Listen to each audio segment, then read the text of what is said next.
What's up guys, welcome back to another video. My name is Roman, and in this video we're going to be talking about taxes, and particularly pertaining to personal trainers.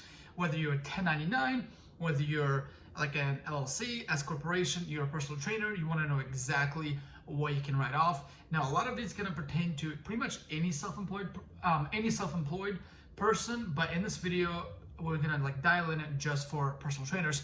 And the reason why I'm making this video is because today's April 5th, and actually, fun fact, the IRS extended the tax filing from April 15th, which is when it usually is, all the way until May 17th, which gives you an extra month, which is awesome, especially if you haven't filed your taxes like myself. And I'm most likely gonna wait until the last minute. Although I have everything together, I'm gonna wait pretty much until the last date to pay my taxes.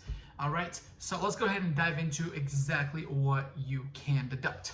Now, first things you can, and that's going to be some of the obvious, and that's going to be your startup costs. Your startup costs can be things like equipment, right? Especially with COVID-19 and all the gyms being closed, you most likely have to buy some equipment, whether it's bands, whether it's dumbbells, a bench, whatever you have to do to buy to either set up in your home or to bring that stuff to your client. Because most likely during COVID, you have to go to your clients and have equipment with you in order to train your clients. Now, the next deduction that we can take as a self-employed personal trainer is going to be in the utility category. Now, this is going to be things like your cell phone bill, things like, let's say you have advertising costs and you're running ads on Facebook, YouTube, on newspaper, on any kind of advertising that you have and you pay for, that is a tax write-off. Also, any kind of subscriptions, services that you have for, there's apps like Thumbtack where you can pay a monthly fee, and every time you get a lead, they take a part of the cut, so things like that. Also for myself, I pay $450 a month to a gym in order to bring my clients there to train them, the ones that don't have a gym in their house or their apartment. So that gym rent is also tax deductible.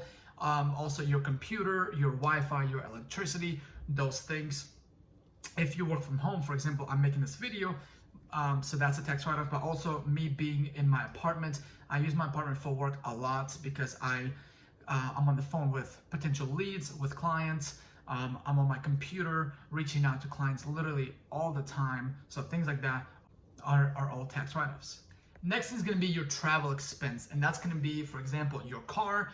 You can write off your mileage for your car. You can write off all the oil changes that you do to your car. You can write off if you get new tires, if you get any work done to your car. That is a tax write-off, because as an independent personal trainer, we use our car to drive to our clients, to drive to a gym, to drive back. And me, myself, I spend a lot of time in my car, driving to my clients and back. And so, yeah, so you can definitely do that. Also, any travel expense that you have, let's say that you meet a client for a dinner or something, that meal is a tax write-off. Or let's say you go to a workshop that's either within the city or away from the city, and you have to fly there. All those meals, all the flights, that is a tax write-off. All the clothes that you wear, so buying yourself shoes, buying yourself shirts, buying yourself even underwear, anything that supplements even, right? If you buy a protein powder, if you buy, some things are a gray area, but your food, as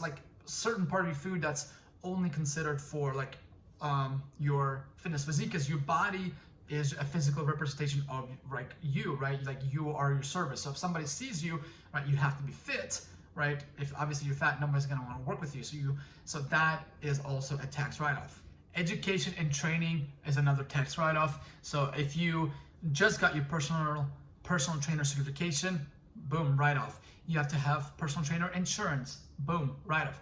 Continuing education, boom, write-off. As you can see, there are so many different ones. I'll actually leave a link in the video at the bottom in the description, so you can also see the ones that I haven't mentioned, because there are so many different tax write-offs that you can do. And I think that one of the biggest things that we as personal trainers need to do is spend a little bit more money. So one of the things that I didn't do enough is spend more money on business related things, because the IRS and the government actually encourages self-employed people to spend money on their business that's going to generate them more money in the future, right? And so with my own frugal mentality, I try to save everything and invest in the stock market, which is great.